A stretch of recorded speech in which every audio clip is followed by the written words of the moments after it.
காப்பாற்றப்பட வேண்டும்.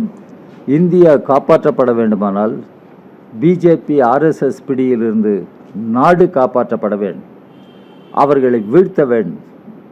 அவர்களை வீழ்த்தி ஒரு மாற்று, இன்றைக்கு அரசியல் மாற்று இந்தியாவிற்கு தேவைப்படுகிறது.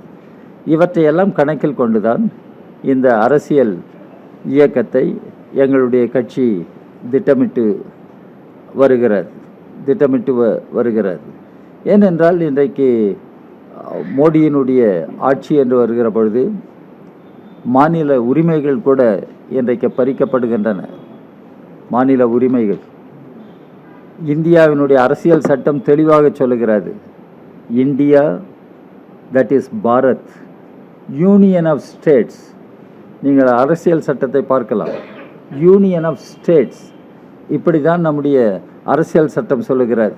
ஆனால் இந்த யூனியன் என்ற கருத்தை ஒப்புக்கொள்ளாத ஒரு கட்சி பாரதிய ஜனதா கட்சி, ஆர்எஸ்எஸ் என்பதை நாம்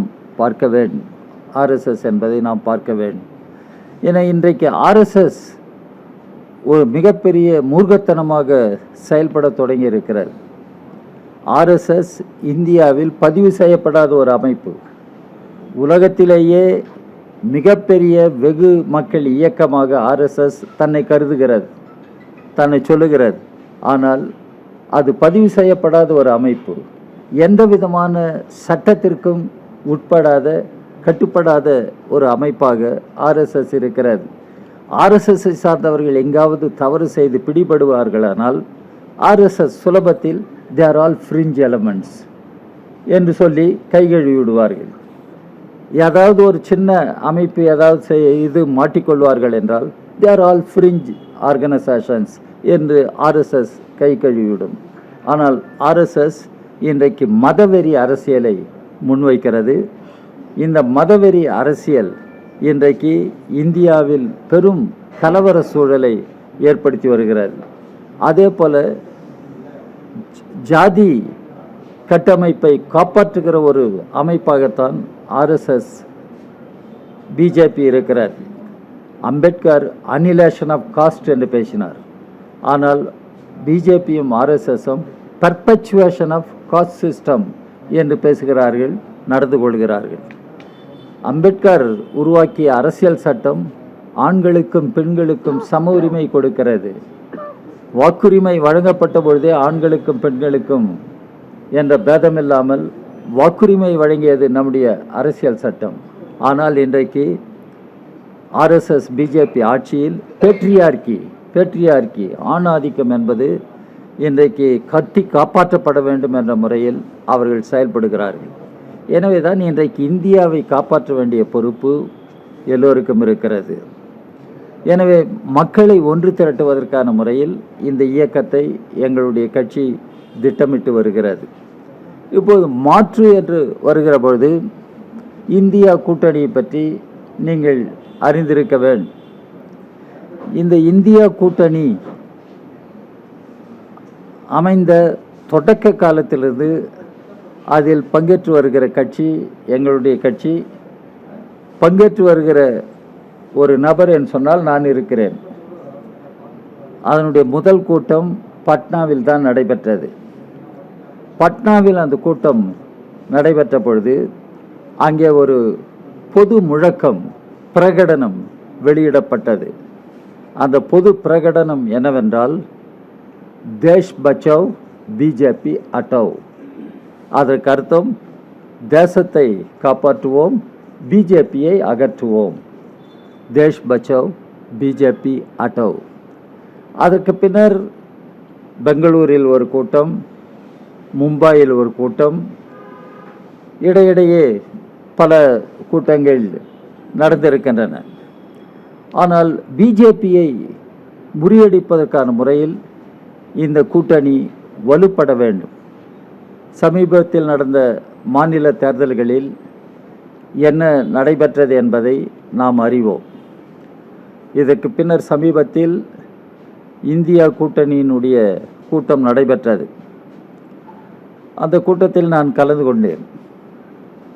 அந்த கூட்டத்தில் பலரும் சுட்டிக்காட்டிய ஒன்று என்னவென்றால், இன்றைக்கு இந்திய கூட்டணியில் இருக்கிற தேசிய அளவிலான ஒரு பெரிய கட்சி, ஒரு மூத்த கட்சி என்று சொன்னால் காங்கிரஸ் கட்சி தான்.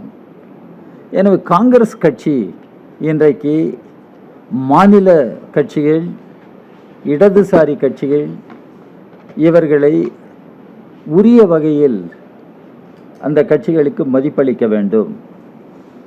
அவர்களோடு நம்பகத்தன்மையோடு செயல்பட வேண்டும்.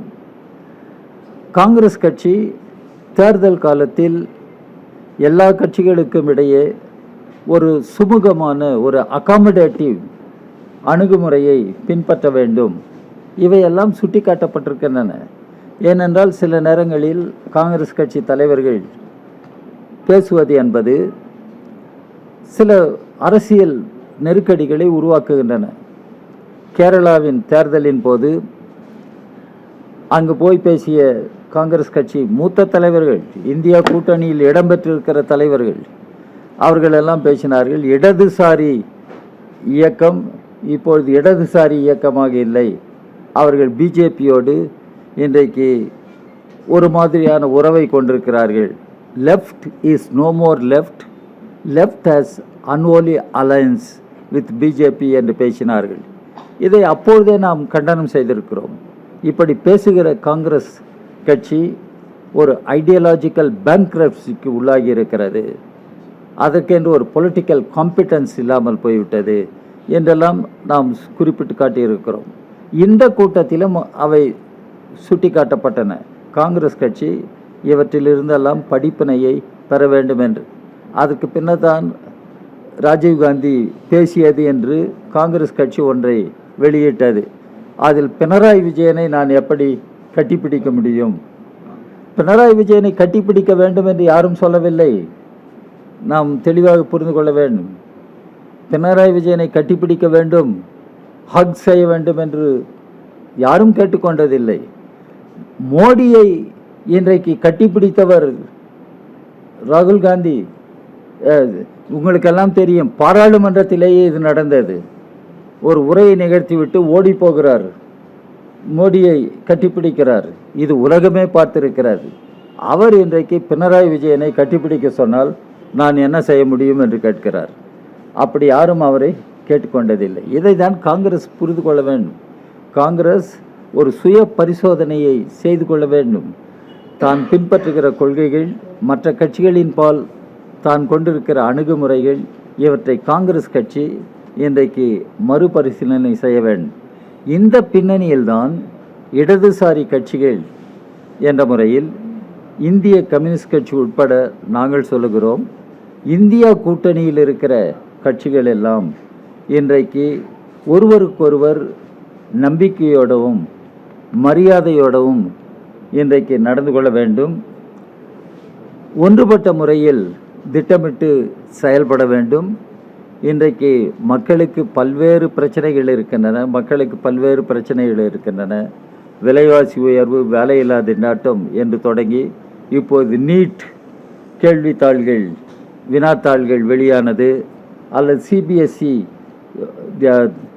தேர்வு மார்க்கிங் சிஸ்டம், அதில் ஏற்பட்ட குழப்பங்கள், இதெல்லாம் இன்றைக்கு அமைச்சராக இருக்கிற தர்மேந்திர பிரதான் ராஜினாமா செய்ய வேண்டும் என்று இளைஞர்கள், மாணவர்கள் எல்லாம் போராடி கொண்டிருக்கிறார்கள்.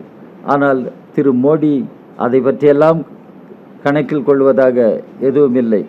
பாராளுமன்றம் மான்சூன் செஷன், மழைக்கால தொடர் தொடங்க இருக்கிறது. பெண்களுக்கு இடஒதுக்கீடு என்பதே இன்றைக்கு ஒரு மோசடியான ஒன்றாக திரு மோடி இன்றைக்கு நடந்து கொள்கிறார். ஏனென்றால் பெண்களுக்கான இடஒதுக்கீடு ஏற்கனவே பாராளுமன்றத்தில் நிறைவேற்றப்பட்டுவிட்டது. முதலில் அது 2014ஆம் ஆண்டு ராஜ்யசபாவில் நிறைவேற்றப்பட்டுவிட்டது. 2023ஆம் ஆண்டு அது லோக்சபாவில் நிறைவேற்றப்பட்டுவிட்டது.